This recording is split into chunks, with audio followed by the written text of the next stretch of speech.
Por virtud del tiempo, me voy a permitir hacer una exposición en un solo abordamiento, que sería el señalamiento de cuáles son los puntos de la reforma. Y antes de entrar al tema en específico, voy a permitirme, a modo de reflexión, leer uno de los amparos resueltos en el año de 1872 y del cual hace referencia el maestro Lelo de la Rea en un libro publicado por el Instituto de Investigaciones Jurídicas de la UNAM, titulado Hacia una nueva ley de amparo.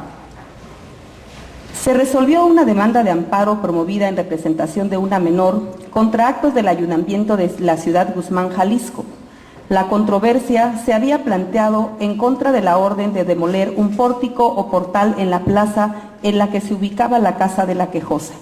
La Corte otorgó el amparo, a pesar de que, como indica don Lucio Cabrera, la autoridad no pretendía destruir su casa, sino el ambiente natural y arquitectónico en el que se localizaba la propiedad. Con esa resolución, la Corte protegió no solo a la quejosa, sino a los vecinos y al ambiente de la comunidad. Es fácil apreciar que el criterio plasmado en el asunto mencionado era sumamente adelantado para su tiempo, en la época en que estaban en etapa de construcción los derechos fundamentales en su sentido clásico de derechos de libertad, pero que nacían aún todavía faltando los derechos sociales o prestacionales. Enuncio este caso porque uno de los planteamientos que hace la reforma constitucional en materia de amparo es el reconocimiento en el artículo 103 constitucional que los actos de autoridad se van a proteger no solamente contra garantías individuales, sino contra derechos fundamentales. Y entonces decimos, ¿por qué la necesidad, por qué la urgencia o por qué la exigencia de la sociedad de este reconocimiento, si años desde 1872, sin necesidad de haberlo abordado vía constitucional, la Corte de aquella época ya había hecho este reconocimiento de derechos sin necesidad de que hubiéramos hablado en ese momento de si existían derechos fundamentales de primera, segunda o tercera generación? Esto a modo de reflexión.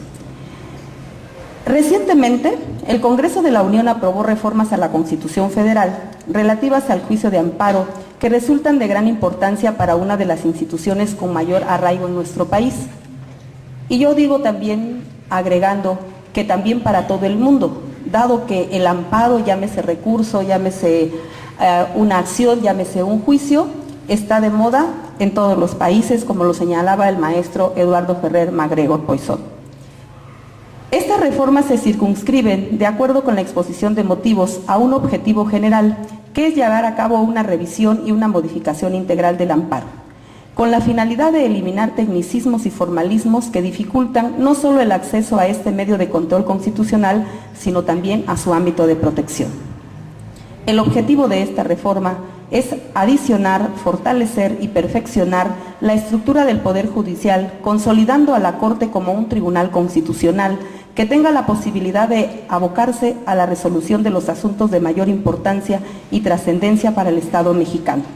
A mi consideración, y siguiendo a algunos tratadistas como es el maestro Manuel Mac Fernández González, considero que las reformas aprobadas por el Congreso de la Unión descansan sobre las siguientes premisas. Primero, objeto de protección del amparo. Segundo, actos de autoridad contra los cuales procede el juicio. 3, fortalecimiento de los poderes judiciales locales. 4, celeridad en la resolución de los amparos directos. 5, sujetos legitimados para promover el juicio. 6, declaración general de inconstitucionalidad e interpretación. 7, fortalecimiento de la figura de la suspensión. 8, cumplimiento de sentencias. Y 9, el fortalecimiento de la Suprema Corte.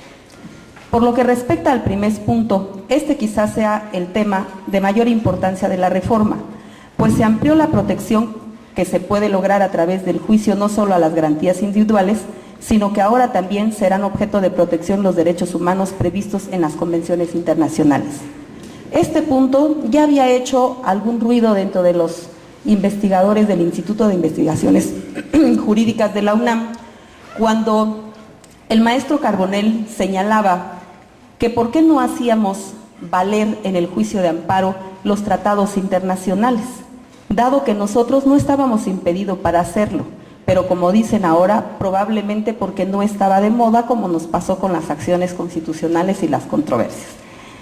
Bien, estimamos que con ello se ampliaría de manera significativa el ámbito de protección del amparo, pues dejará de ser un instrumento a través del cual solo se podían alegar violaciones a las garantías individuales para presumir la protección de los derechos humanos. Incluso, en la iniciativa se impone la obligación a los tribunales del Poder Judicial de resolver los amparos tomando en cuenta los criterios emitidos por los órganos internacionales y regionales de derechos humanos de los que México sea parte, con lo que se logra dar mayor cohesión a estas garantías y además se aprovecha al máximo la doctrina y la experiencia internacional.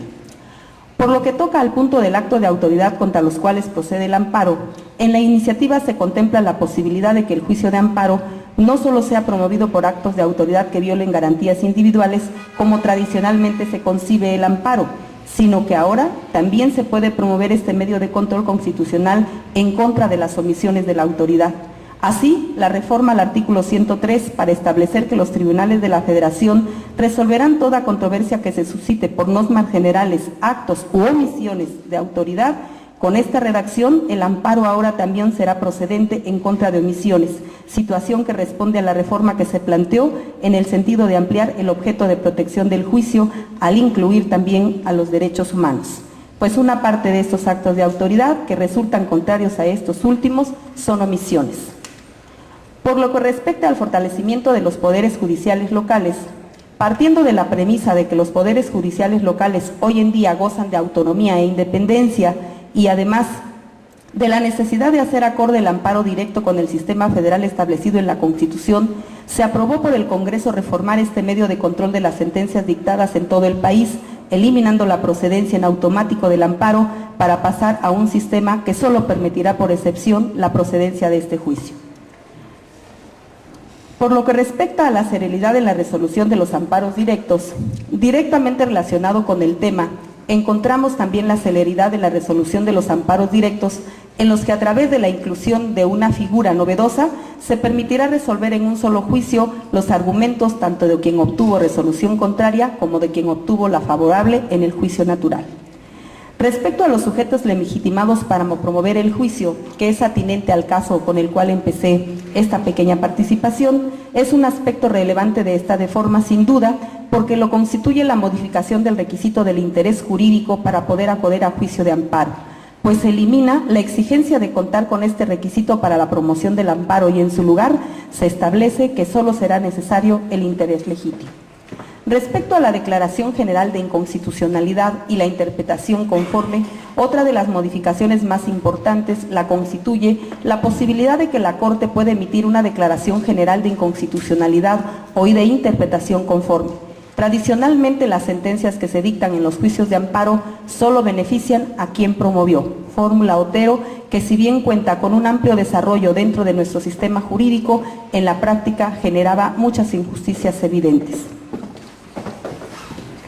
Respecto al fortalecimiento de la figura de la suspensión, en la exposición de motivos de la reforma se señala que el establecimiento de la figura de la apariencia del buen derecho en la suspensión a nivel constitucional obedece a que se debe prever un sistema equilibrado que permita que esta medida cumpla con su finalidad protectora y que cuente con mecanismos que eviten y corrijan los abusos que hacen que se desvíe su objetivo natural. Finalmente, el cumplimiento de las sentencias es un aspecto sumamente sensible en todo el juicio de amparo, que constituye la etapa del cumplimiento, en virtud de que representa la materialización de la justicia frente al agraviado. Sin embargo, el procedimiento para lograr el cumplimiento de una sentencia en muchas ocasiones es lento y provoca el acceso a la justicia que no pueda ser materializada efectivamente en el gobernado. Bajo esta propuesta se reforma una parte importante del procedimiento, del cumplimiento de sentencias, que brindará no solo mayor celeridad en el mismo, sino que también termina con una discusión que ha provocado incertidumbre jurídica, que no pocas ocasiones, por el modo en que se está redactado el actual texto constitucional, en el que no queda claro si ante el incumplimiento de una sentencia de amparo por parte de la responsable, es la propia Corte la que designa ante el juez o solo hace la declaración de incumplimiento y la autoridad administrativa es la encargada de formular la consignación. Es así, de esta manera, como en forma muy breve pongo a consideración de esta mesa de debate los puntos que yo he considerado han sido los importantes dentro de esta reforma constitucional. Muchas gracias.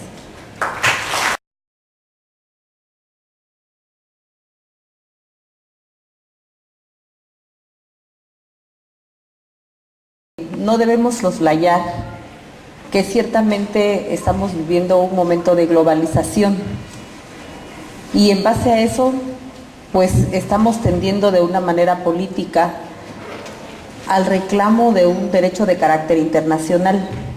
Como decíamos, ¿por qué la Corte ha ido limitando el reconocimiento de derechos? Si tenemos ejemplos de amparos que sin necesidad de haber hecho el reconocimiento de derechos humanos hace casi 200 años, se podían proteger. Lo que ha pasado es que la Corte, en el devenir histórico, pues ha tenido hombres de diversa cultura, de diversa corriente política, y esto ha llevado a limitar esa protección de los derechos. ¿A qué nos lleva ahora? Pues hacer ese reconocimiento, ¿no? Como uno de nuestros ponentes decía, ¿por qué se hace reconocimiento? ¿Era necesario?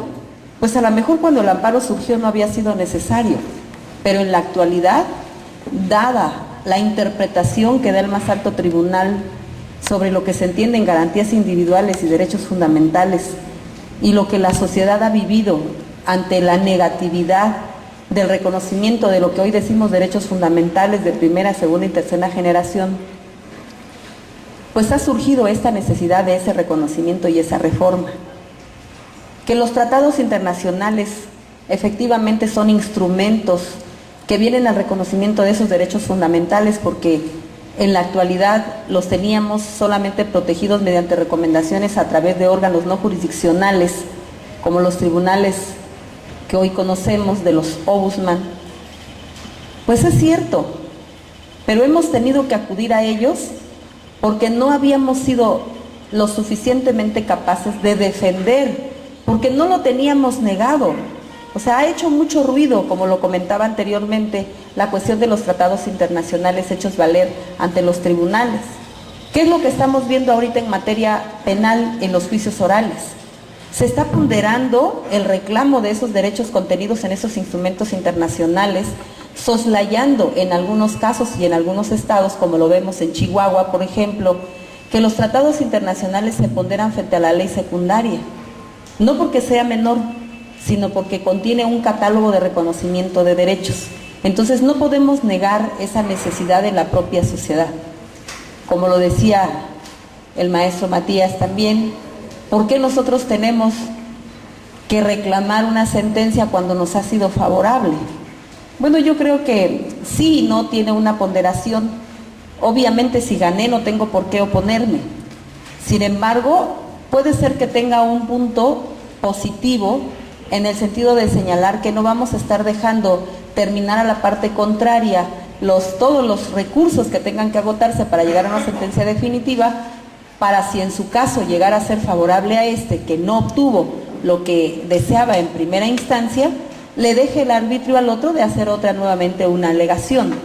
Creo que en ese sentido, a mi juicio, el amparo adhesivo fue una buena propuesta para dejar no la puerta abierta, sino limitar el derecho de petición en el amparo y hacer ese punto vicioso de uno contra el otro.